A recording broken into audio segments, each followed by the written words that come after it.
The elevator smelled wrong. Not bad. Just off. Like something warm had been in the air before Selim stepped inside and hadn't fully left. He pressed the button for the 32nd floor. Adjusted the strap of his bag. Kept his eyes on the doors. Nobody else reacted. The two men standing behind him just scrolled their phones. A woman in a grey blazer checked her watch. Ordinary Tuesday morning. 40-something floors of ordinary Tuesday morning, stacked inside the most powerful building in the city.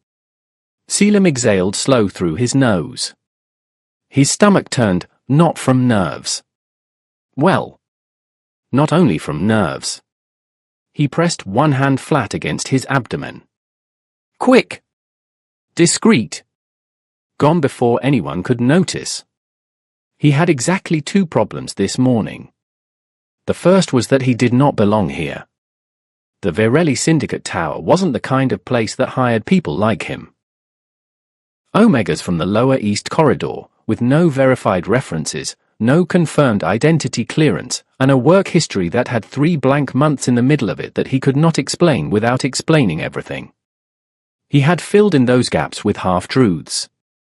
Administrative support. Temporary contract. Flexible hours. He had submitted paperwork under a version of his name that was real enough to pass a basic scan but not deep enough to trigger a background pull. It had worked. That was the terrifying part. It had worked so easily that for 3 weeks, he had waited every single morning for the moment it stopped working. For the tap on the shoulder. The quiet correction. The security escort back out through the lobby. It hadn't come. And now he was on week 4. The second problem was harder to name out loud. Even to himself. Something inside him was changing, had been changing for longer than he wanted to count, and he was running out of time to pretend otherwise. His clothes still hid it. Barely. Loose shirts. Strategic layering. He had become careful in ways he had never had to be careful before. But careful only works when no one is paying attention. The elevator slowed. 28th floor. A man stepped off. The doors closed again. That smell hit him again, faint, layered, like cedar and something metallic underneath it. Warm in a way the recycled office air had no reason to be. He turned his head slightly. Scanned the small space. Nothing. No one new had gotten on. The two men were still on their phones. The woman in grey was still watching the floor numbers climb. Selim faced forward again. His pulse had gone up 6 beats without his permission. Hi viewers, have you ever walked into a place knowing deep down you didn't belong there, but stayed anyway because you had no other choice? He needed this job. That was the truth he came back to every time the fear got loud. He needed the income. Needed the anonymity that came with being a name on a roster inside an organization so massive that nobody looked twice at the staff moving between floors. And he needed, though he had not fully let himself say this word yet, protection. Because outside this building, something was moving toward him. He didn't know exactly what shape it was going to take when it arrived. He just knew it was getting closer. Had been getting closer for months. And at the moment he stopped moving, stopped working, stopped being invisible inside a crowd, it would find him. So he kept moving. 32nd floor. The elevator stopped. Doors opened. The two men walked off ahead of him without a glance back. Selim followed. The corridor was wide, marble-floored, lit by long strips of recessed light that made everything look colder than it was. He passed the reception desk, nodded at the woman behind it, kept his badge visible, kept his pace steady. Not too fast. Not too slow. Just another body moving through a building full of bodies. He turned the corner toward the administrative wing, and that's when it happened. The smell again. Stronger this time. It hit the back of his throat and stayed there, cedar and metal and something else underneath both of those things. Something he couldn't name. Something that made his body go completely, unnaturally still for one full second before he forced himself to keep walking. His hands had gone cold. His stomach had pulled tight, not nausea. Not this time. Something else entirely. He made it to his desk. Set his bag down. Opened his laptop. Stared at the screen without reading anything on it. Across the hall, through the glass partition, the executive conference room was already occupied. 3 men sat at the far end of the table. He had seen them before. In photographs on the company intranet, in the controlled way the entire staff moved differently whenever they were on this floor. He had read their names in the access directory he wasn't supposed to have opened. Draxon. Vila. Zurich. The Virelli triplets. They weren't looking at him. But the moment Selim sat down at that desk, the moment he opened his laptop and arranged himself into the shape of someone ordinary, Draxon stopped talking. Mid-sentence. Just stopped. And in the silence that followed, before the conversation picked back up, before the room returned to normal, Selim felt it. That stillness. The kind that doesn't come from nothing. The elevator doors had opened that morning and everything had gone quiet. He just didn't know yet what that quiet meant. Draxon Virelli did not lose his train of thought. That was the thing people who worked for him understood within the first week. The man did not pause. Did not hesitate. Did not get distracted by movement in his peripheral, noise from the hallway, or anything happening outside the edges of whatever he was focused on. He was built for sustained, iron-locked attention. Which made the pause so strange. He had been mid-sentence, something about the Northern Corridor contracts, about the delivery timeline slipping, and then he simply stopped. The word was still in his mouth. He didn't even finish it. His brothers noticed immediately. Vila, seated to his left, did not turn his head. His eyes moved.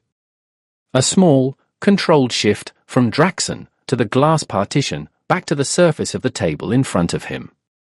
Zurich, across from both of them, set down his pen. Nobody spoke.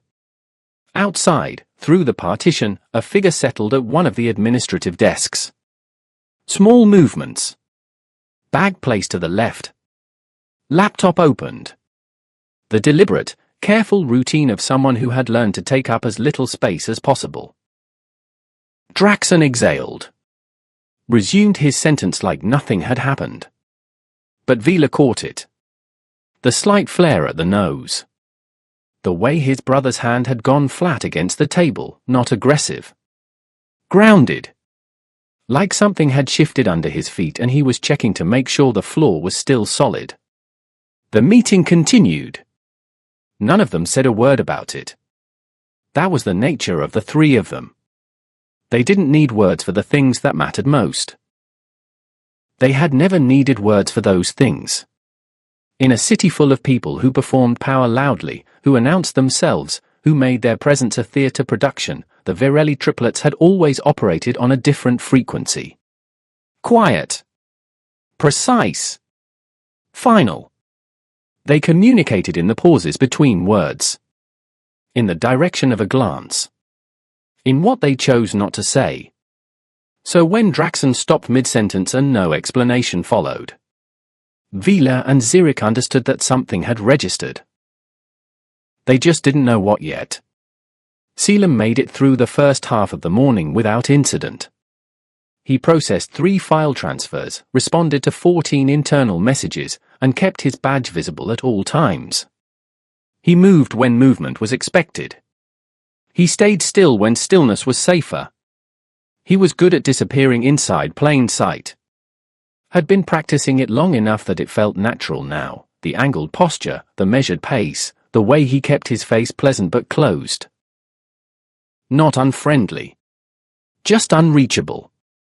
What he wasn't good at was this. The sensation that had been sitting at the base of his spine since he walked through that conference room corridor that morning. It wasn't fear. He knew what fear felt like. Fear was loud and hot, and it made his thoughts race in circles. This was different. This was quiet. The kind of quiet that made him feel like something in the room had already made a decision and hadn't told him yet. He was refilling his water at the brake station when he felt it sharpen. He turned.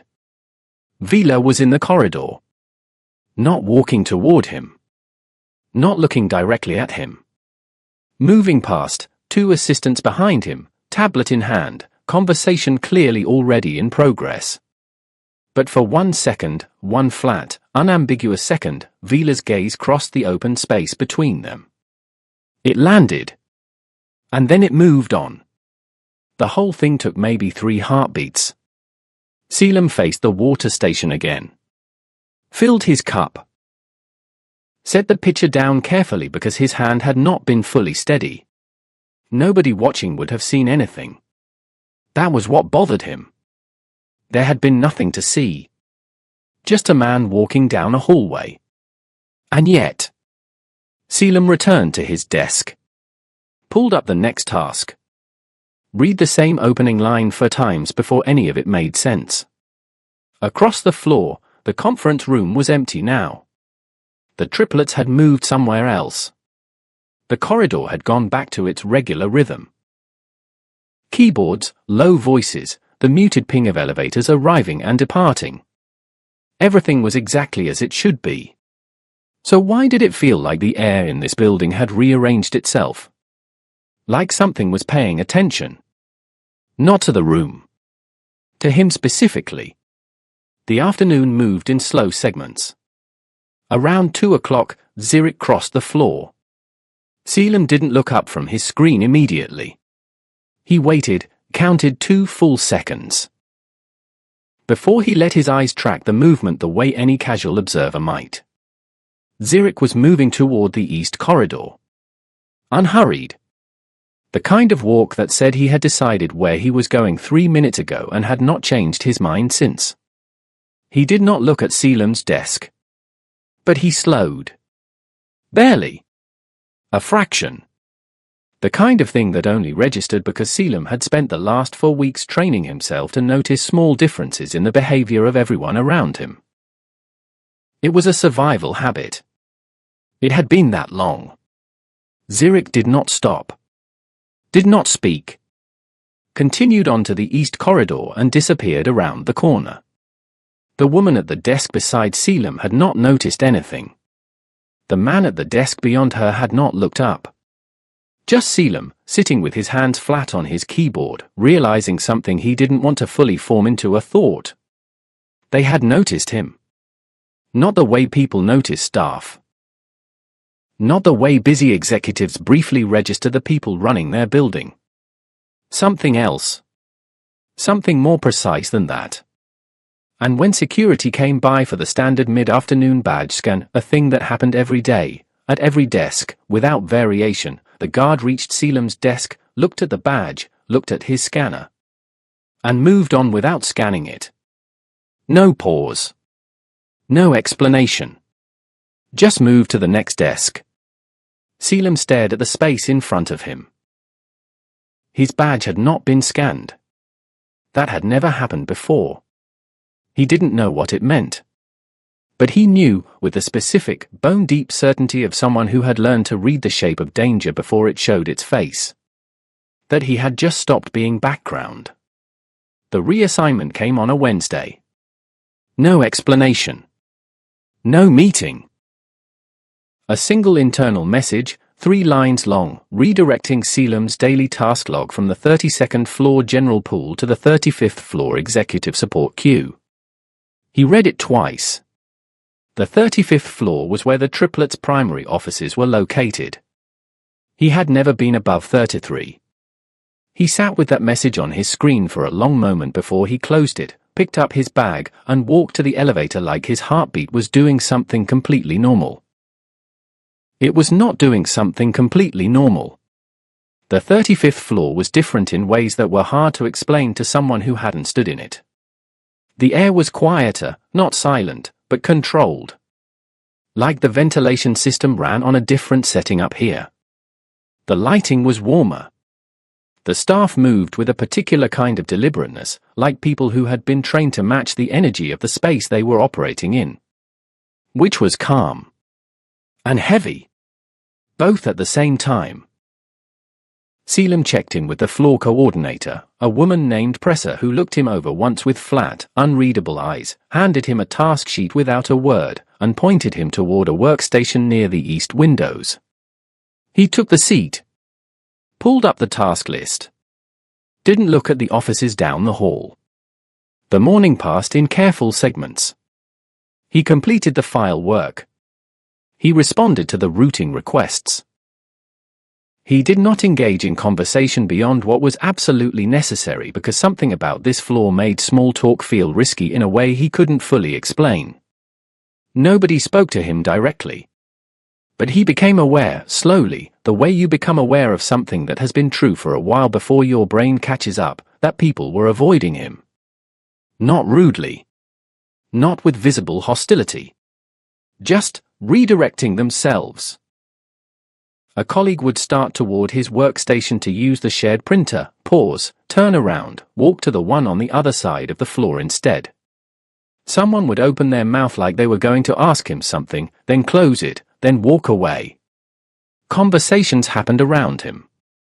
Not with him. He told himself it didn't mean anything. New floor. New dynamics.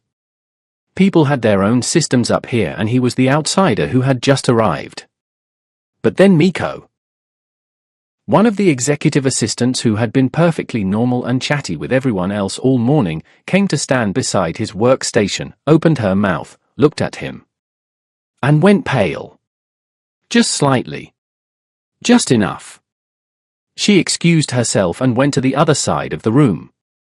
Selim stared at his screen. Something was transferring. He had seen this before.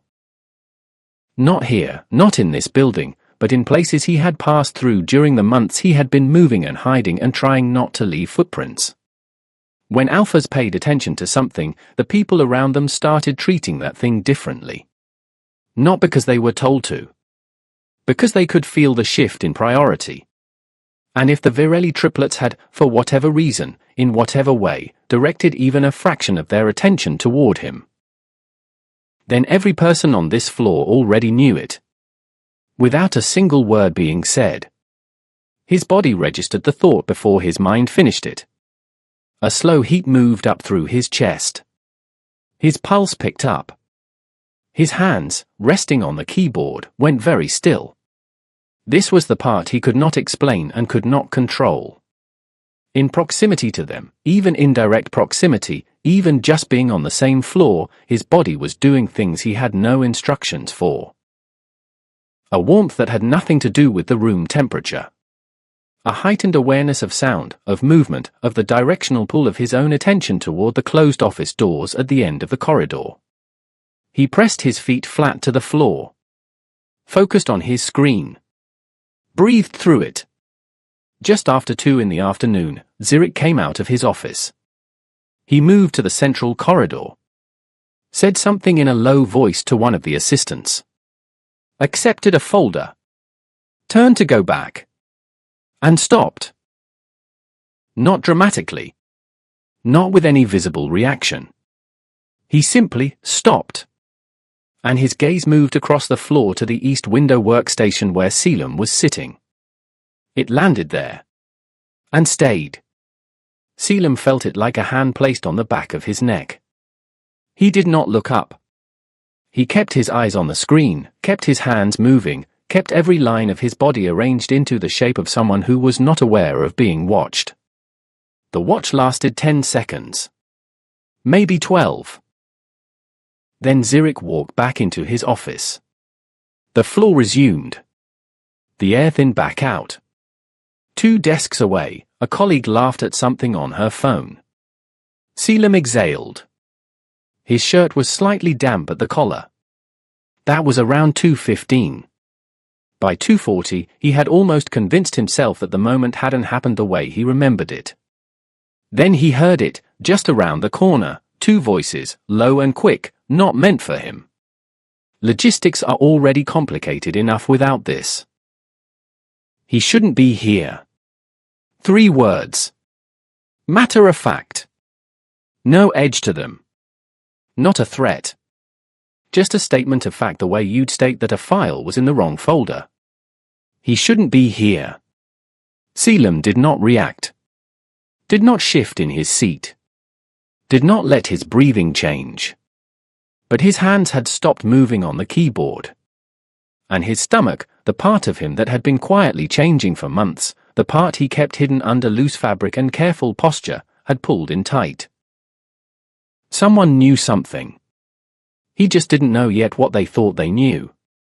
Or what they were going to do with it. Fatigue had a texture now. That was the thing Selim had not expected. He had expected it to feel like exhaustion, the regular, manageable kind. The kind that a full night of sleep could handle. Instead it came in waves. Heavy and specific. Settling behind his eyes in the morning. Pressing down on his shoulders by mid-afternoon. Making the distance between his desk and the elevator feel longer than it was. He managed it. He had become expert at managing it. Tylenol in his bag. An extra water bottle. Snacks he ate in the stairwell between floors because he couldn't afford to look ill in front of anyone on the 35th floor. A practiced expression, a neutral, functional, that he put on every morning like clothing and wore until he got home. The nausea was the harder one. It came without warning and it did not negotiate. He had learned its patterns over weeks of close attention, worse in the mornings, triggered by certain smells, manageable as long as he kept something small in his stomach and stayed away from the ventilation grates near the brake station.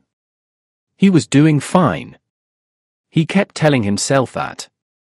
He was doing fine. Thursday morning, the 35th floor was busier than usual. 3 simultaneous meetings running in adjacent rooms. More staff moving through the corridor. A tension in the air that had no single visible source but was communicated in the speed of walking and the absence of small talk. Selim kept his head down. Moved efficiently. Completed his task queue without making eye contact with anyone who wasn't directly speaking to him. He was coming around the east corridor with a folder of print materials when Draxon stepped out of the secondary conference room.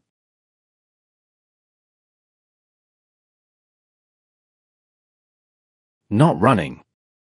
Not aggressive. Just there. Suddenly occupying the hallway. Selim pulled up short. 3 feet between them. Maybe 3.5. This close, the reality of the man was different from what photographs or peripheral glimpses communicated. He was larger than the room seemed ready for. Stood like someone who had never once in his life had to adjust his posture to make other people comfortable. He was reading something on his phone. He had not looked up. Selim made the split-second calculation, continue forward, angle slightly right, pass without incident, and kept moving. He was almost past when Draxon stopped reading. Didn't speak. Didn't move. Just paused. Like a clock that had been keeping perfect time and suddenly, for no mechanical reason, skipped a second. Selim felt it on the side of his face like heat from an open window. He did not look back. Kept walking. Made it around the next corner before he pressed his back against the wall and stayed there for 15 seconds. His heart was doing something unreasonable. His skin felt tight. And underneath all of it, that warmth again. The one with no temperature explanation. Rising from somewhere internal and spreading outward like it had been waiting for permission. He pushed off the wall. Finished delivering the folder. Returned to his workstation. Across the floor, through 2 sets of glass, he could see Draxon back at the conference table. Settled. Still. But Vila, seated beside him, had tilted his chair a few degrees away from the table. Facing, just barely, in the direction of the east wing. Selim had noticed, over the past several days, that Vila was the quiet adjuster. Where Draxon was stillness and Zurich was precision, Vila shifted things. Small things. Practical things. He moved through the floor like someone who was always, quietly, improving the conditions of the space around him. The temperature on the east side of the floor had been slightly lower yesterday. Selim had assumed it was the building system. This morning, someone had placed a small air diffuser at the workstation 2 positions down from his. Neutral scent. Subtle. He hadn't thought much of it. He thought about it now. Around 3 in the afternoon, one of the junior assistants, a young man named Devlin who had never said more than 6 words to Selim since the reassignment, stopped near his desk and, in a low, brisk, completely impersonal voice, said, "Rare omega signatures have a measurable heat index. Thought you'd want to know." And then walked away. Selim sat completely still. He had no idea who had told Devlin to say that. He didn't know if Devlin even understood what he had said. The young man was already gone, already moved on to something else, face blank. But the words sat in the air where he had left them. Rare omega signatures. Heat index. Selim looked down at his hands. They were warm. Had been warm all day without him consciously registering it until this moment. His wrists, where the skin was thinnest. The insides of his fingers. His stomach shifted. Not nausea. Recognition. He had spent months telling himself that what was happening to his body was just pregnancy. Just biology. Nothing unusual for what was happening to him. But what if some of what he had been experiencing wasn't just that? What if some of it was a signal? A very specific, very legible signal. That people who knew what they were looking for could read from across a room. He looked at the glass partition. Draxon had not moved from the conference table. But his eyes, for one beat, one precise moment, were aimed directly at where Selim was sitting. And when Selim met that gaze, he understood, for the first time, why nothing on this floor happened without reason. That was the first time he truly wondered if they could smell something he couldn't smell himself. The meeting had been running for 2 hours by the time the belt became an issue. It was a high-level session. For parties in the room, Draxon at the head of the table, documents and counter-documents spread across the glass surface, the kind of meeting that decided things people outside the room would feel the effects of for months without ever knowing why. Selim was not supposed to be in it. He had been asked, at the last minute, to substitute for an assistant who hadn't shown up that morning. His task was minor. Logistical. Keep the side table supplied, manage the print queue, stay out of the way. He had stationed himself at the far left corner and made himself invisible the way he always did. Kept his expression professional and his body language closed and his attention on the task sheet. The first hour passed without incident. He refilled water. Swapped out a print packet. Answered one quiet directional question from one of the guest's assistants. Normal. The second hour was when the room shifted. The external parties were pushing back harder on one of the contract clauses, and the conversation had developed a specific, controlled intensity, not chaos, but pressure. The kind that filled the air and changed how everyone in the room held their shoulders. Draxon handled it the way he handled everything. Without escalation. With a quality of stillness that made the pressure in the room feel like it was his, that he had produced it deliberately, and could expand or retract it at will. At the 90-minute mark, he stood. Standard repositioning. It happened in long meetings. He moved away from the table toward the far window, the gesture of someone who was letting the other side fill the silence with something useful. That was when Selim heard it. A small, mechanical sound. A catch. Draxon looked down briefly. His hand moved to his side. A fractional adjustment, then stopped. His jaw set slightly. He turned to the room coordinator, Presser, who was positioned near the door. He said 3 words in a low voice. Presser cleared the side staff immediately. A quiet, efficient evacuation of the non-essential people, tablets collected, doors opened, a murmured apology to the external guests about a brief technical recess. The room thinned fast. Selim was gathering his print folder, calculating the fastest route to the door, when Presser's hand came up. Flat. Stop. She looked at the folder in his hands. Looked at the print queue still running on the portable cart beside him. Made a decision in roughly 2 seconds. You stay. Keep the queue running. She was already moving. Be back in 10. The door closed. Selim looked up. The external guests had been taken to the adjacent lounge. Their assistants had gone with them. The only people left in the room were Draxon, standing at the window, still looking out at the city, and Selim, standing beside a print cart in the left corner. For a moment, neither of them moved. Then Draxon turned from the window. His expression was the same it always was. Composed. Unreadable. The face of a man who did not experience uncertainty as something visible. He looked at the print cart. He looked at Selim. Belt mechanism jammed. He said it the same way he would say anything, like information being transferred, not a problem being introduced. The clasp.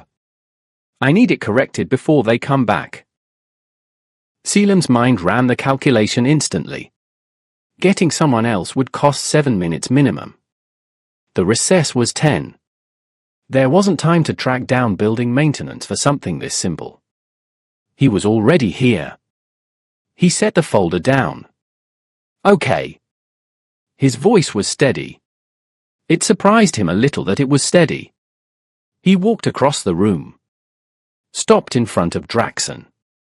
The clasp was visible from here. A tension lock on the left side of the belt, where the mechanism had caught wrong and folded back on itself. A fixable problem.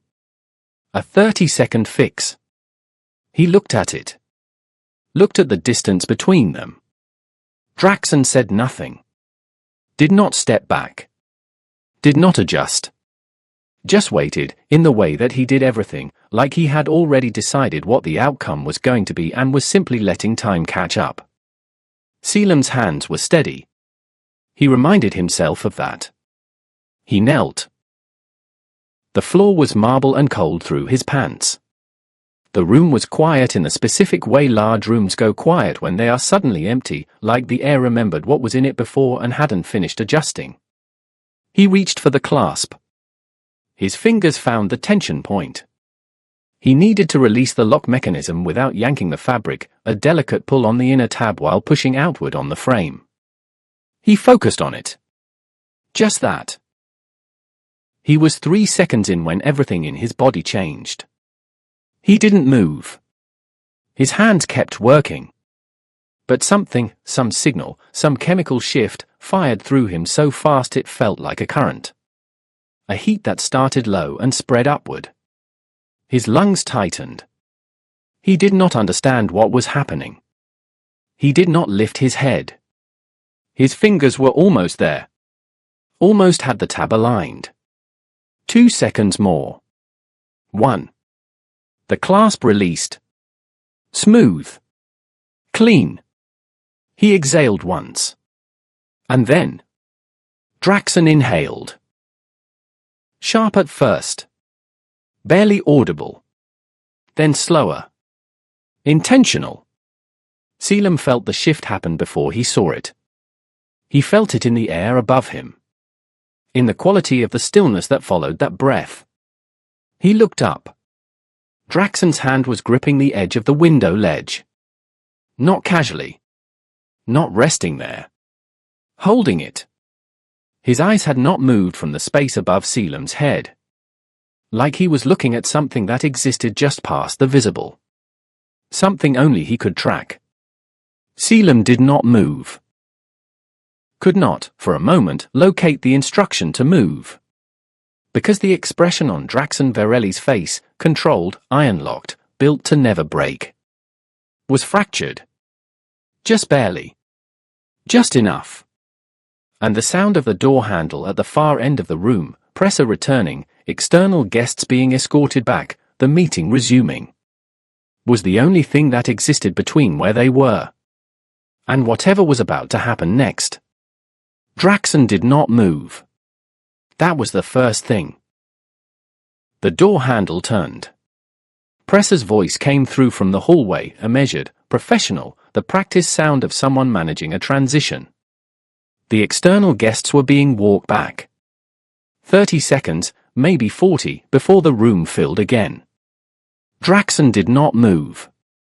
His hand was still on the window ledge. Fingers pressed flat against the surface, not gripping anymore, something past gripping.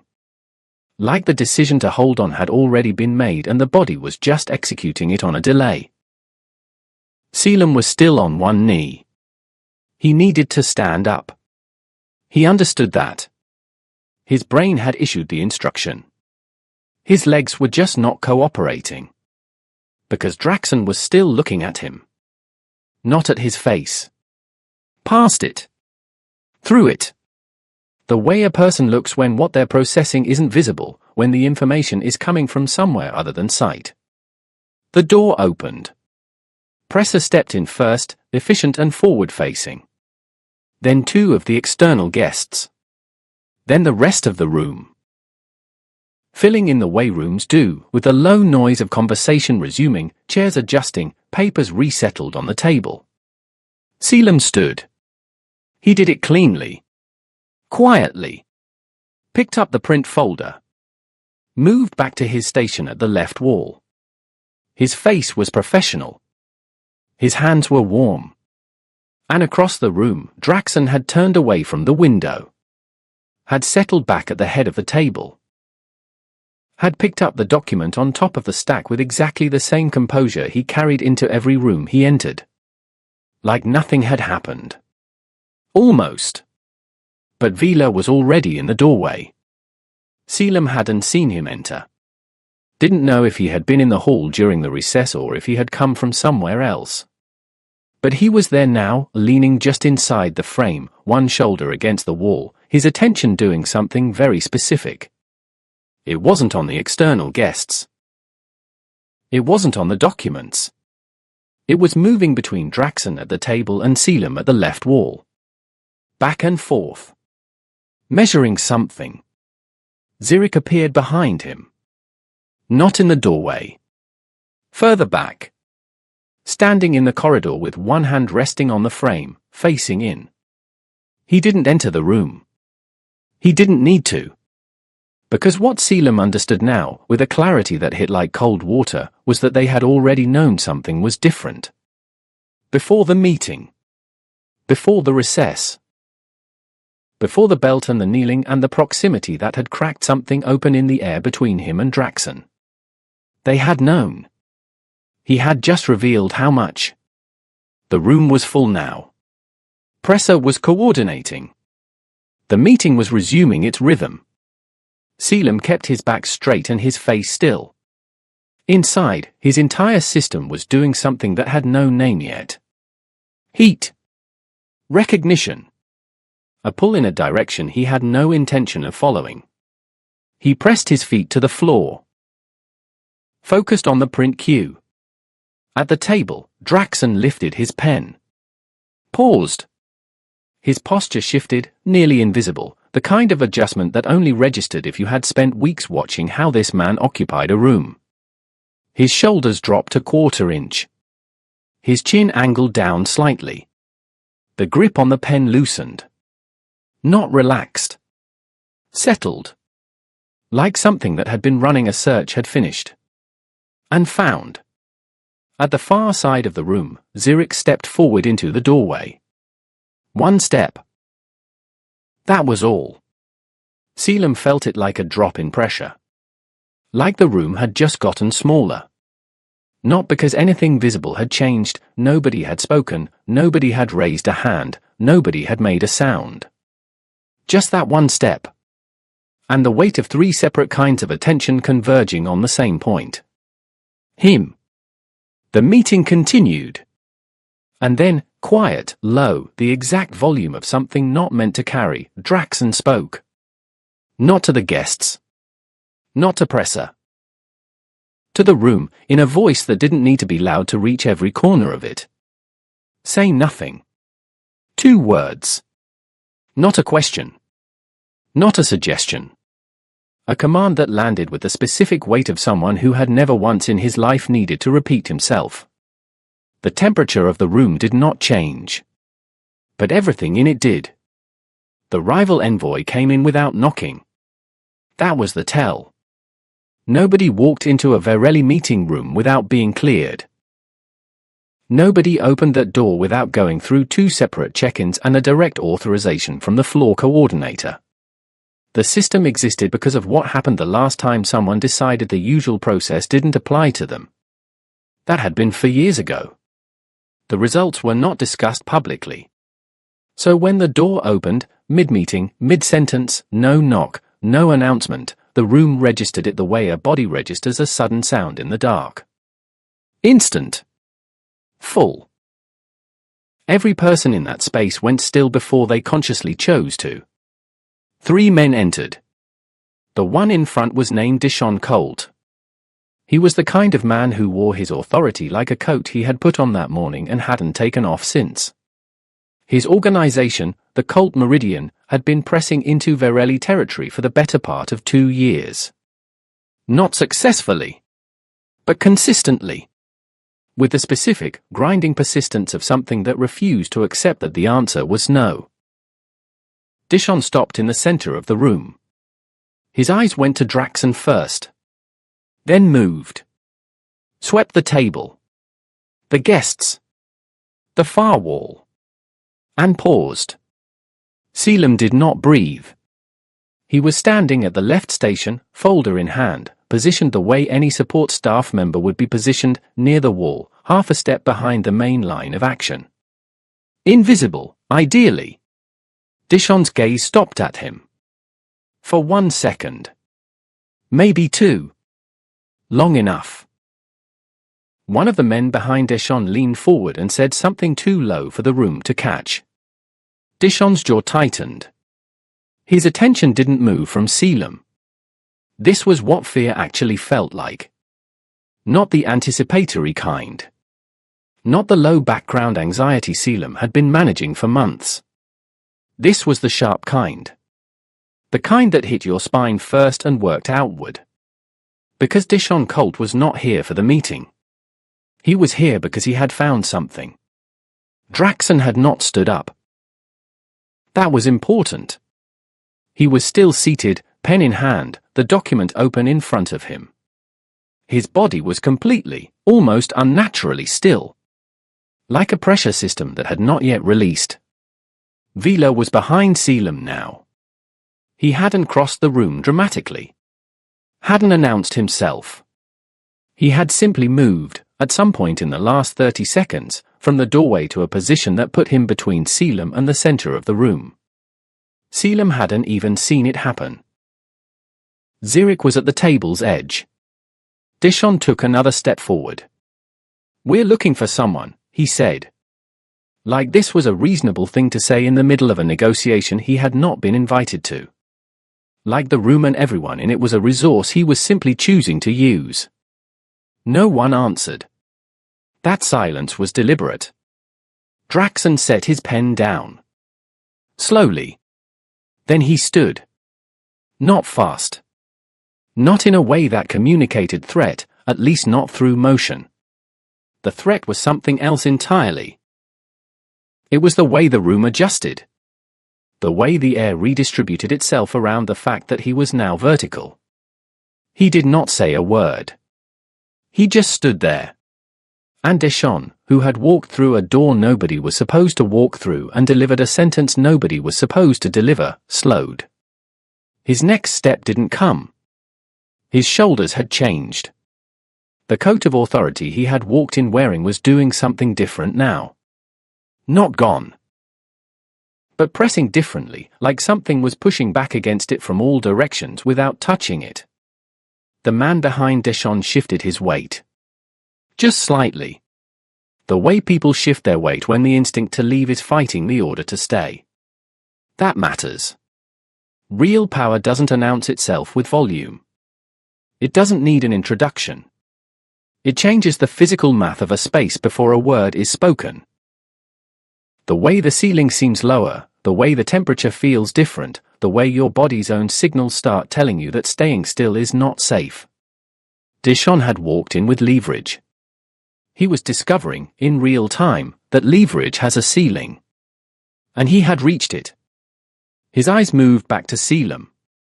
One more time. Slow. Specific.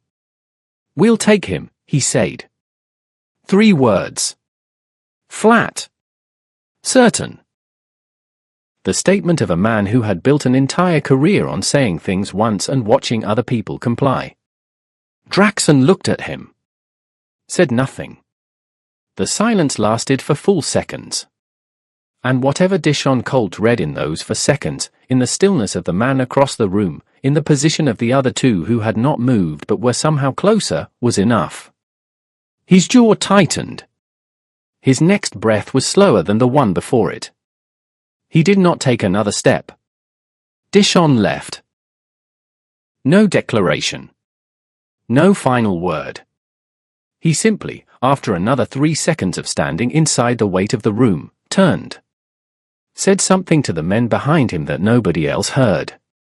And walked back out through the door he had come in through. His people followed.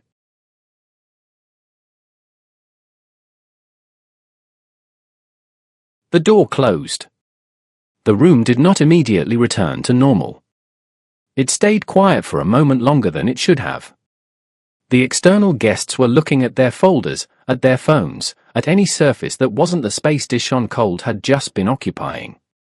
Then Presser spoke, something organized and transitional, the way she always spoke, and the meeting began again. Like that had not just happened. Like it was a regular Tuesday. Selim did not move from his position at the left wall. He kept his hands on the folder. Kept his face professional.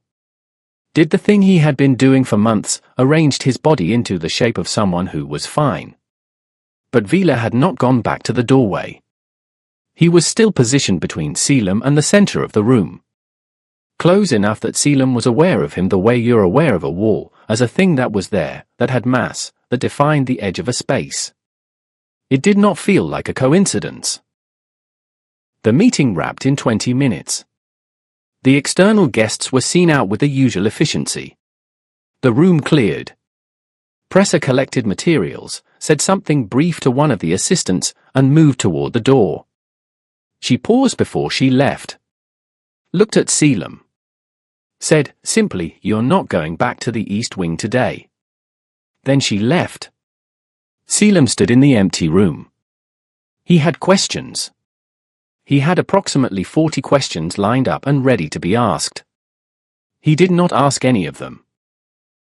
Because Draxon was still at the table. He had not moved since standing to face Dishon. Had simply returned to his seat when the external guests began departing, and was now looking at a document that Selim was fairly certain he was not reading. Vila came back into the room. And behind him, Zirik. 3 of them. Present. The door closed behind Zirik with a sound that was not aggressive, but final. Draxon looked up from the document. He looked at Selim with the same expression he always had, composed, unreadable, already past the point of explaining himself to anyone. "You'll be moved to the restricted floor." Not a question. Not a discussion. Information. Selim opened his mouth. Closed it. Opened it again. I work administrative support. I'm not.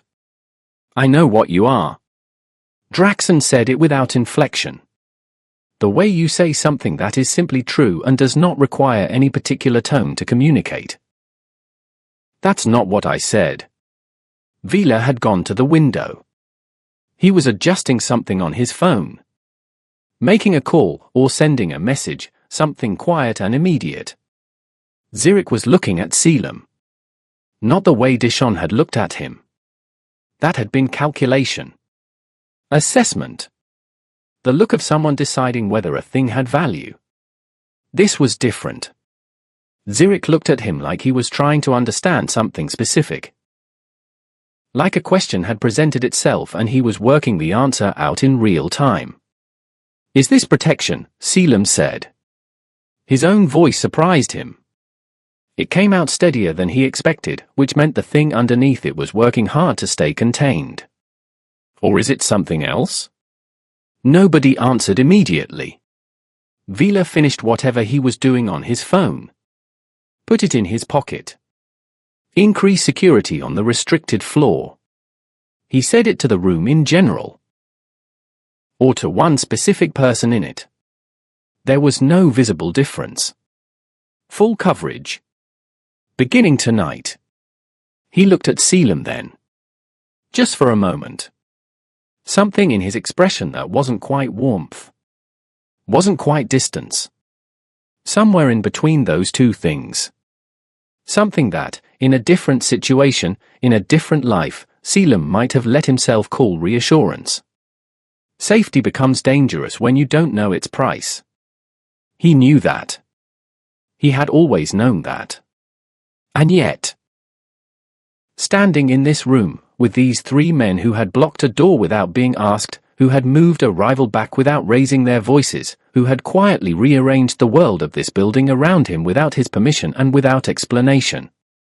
He felt something he had not felt in longer than he could accurately count. He felt like nothing outside those walls could reach him.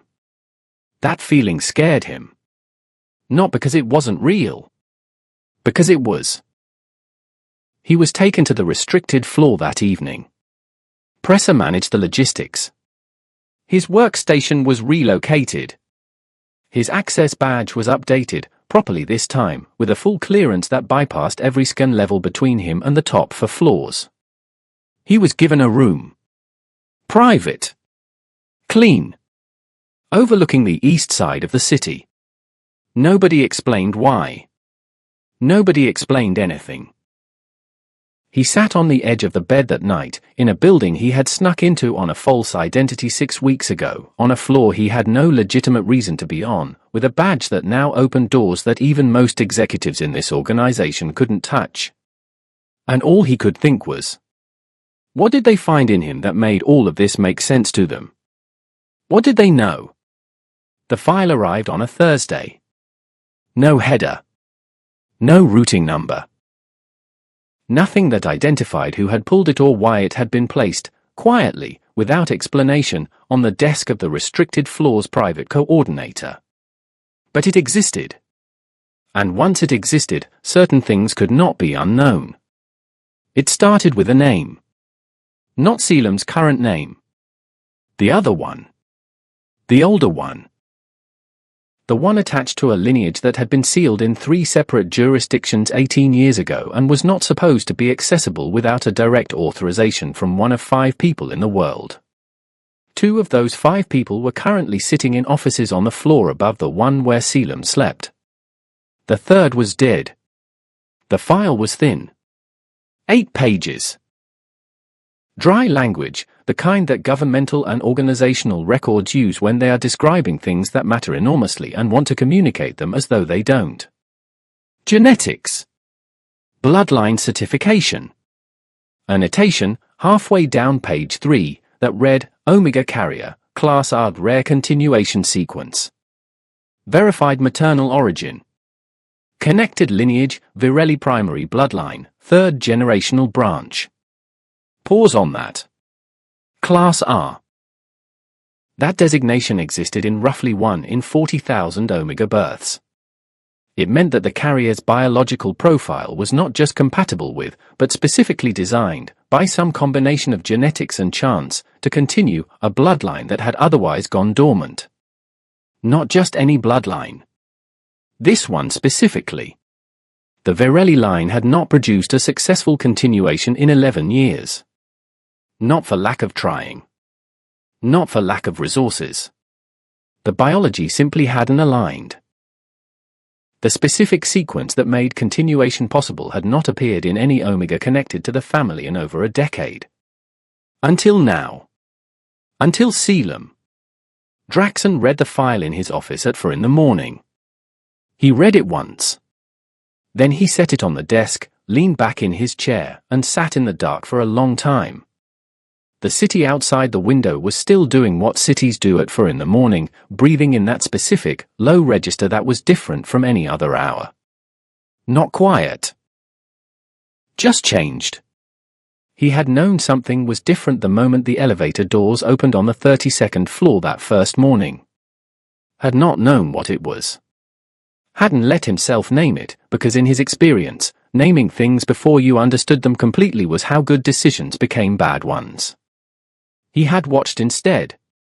So had Vila. So had Zurich. In their own way, each of them, they had felt it. That pull. That specific, biological, inarguable recognition. And they had let it develop on its own timeline rather than act on it before the picture was clear. The picture was now clear. Vila had been the one to locate the lineage trail.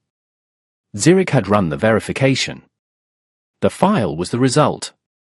Selim Rise, born under a different name, sealed and relocated at age 4 by a woman who had understood exactly what her child was and had spent the rest of her life making sure nobody else did, was not here by coincidence. He had been identified years ago. Not by the Virelli organization. Not by Dishon Colt or the Meridian. By someone inside a much older system. One that had been moving pieces into position long before Selim was old enough to make choices for himself. The pregnancy was not random.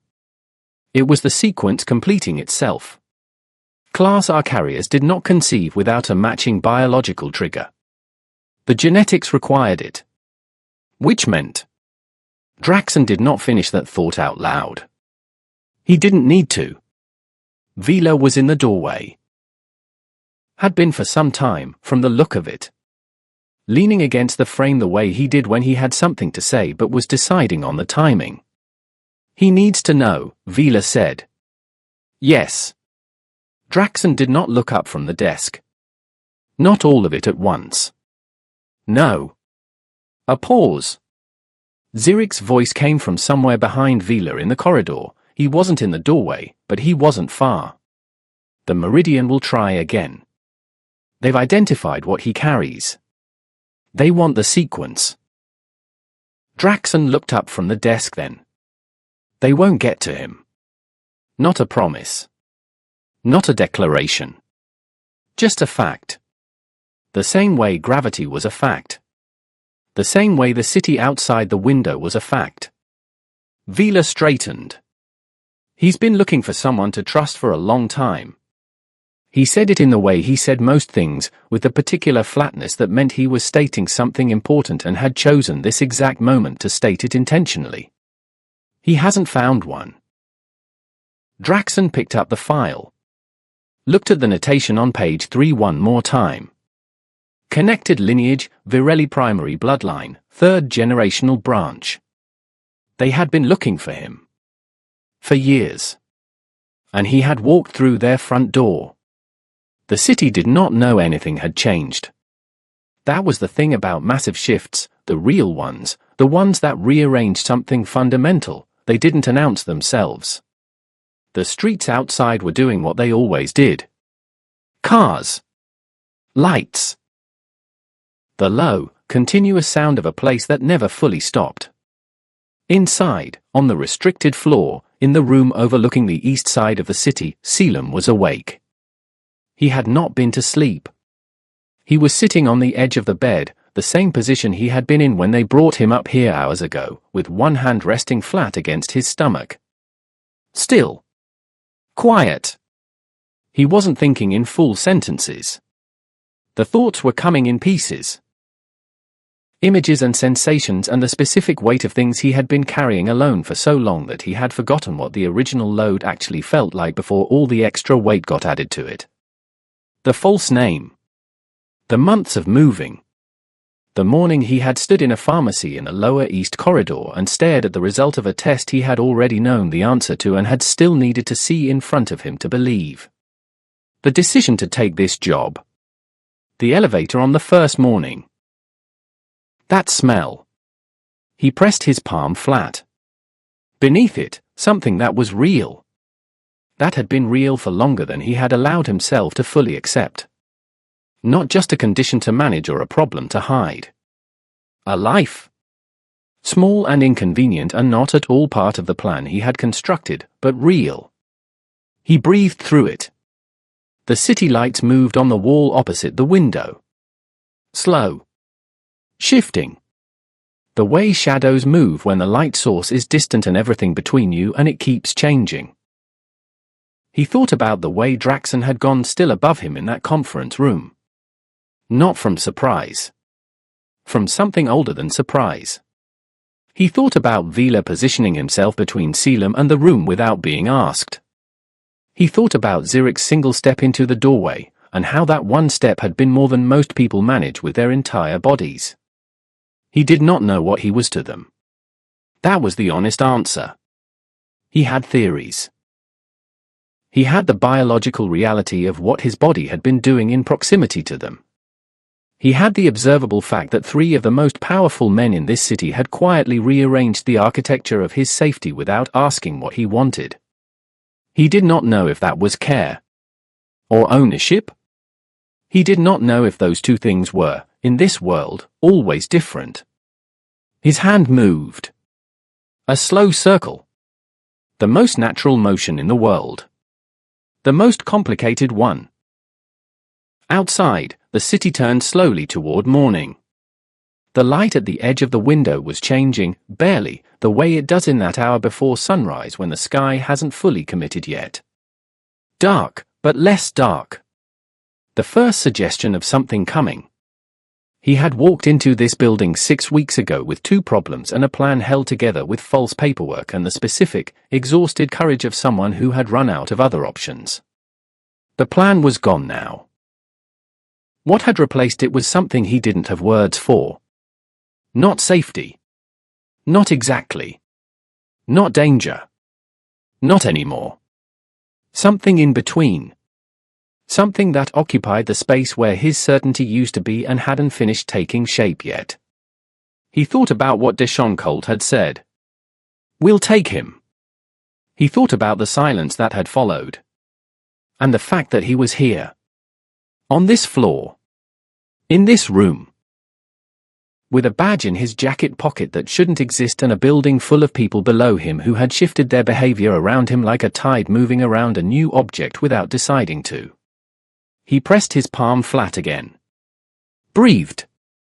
The city outside would not know what had shifted tonight. Nobody would announce it. There would be no press release, no visible event, no moment that a person standing on the street below could point to and say, "There." That was when it changed. But it had changed. He had changed. And somewhere on the floor above him, in offices that overlooked the same city from a higher angle, 3 men were sitting with the weight of something that had been a long time coming. He could feel it. Not metaphorically. Literally, a low, constant pull in the direction of up. Of above. Of somewhere in this building he had not yet been taken. He didn't move toward it. Not yet. He Saturday. Hand over the only thing in his life he was completely certain about. And let the city keep turning. That was the night everything shifted. And he still didn't know what he had become to them. If this story hit you differently, if you felt something reading it, drop a comment below and tell me which moment stayed with you the longest. Was it the silence in that conference room? The way Draxon stood without speaking? Or something else entirely? Stories like this one exist because someone needed to hear them. If that someone is you, or someone you know. Share this. Pass it on. And if you want to be here when the next one drops, subscribe and turn on notifications. Because the next story coming to this channel is one you will not want to walk into halfway through.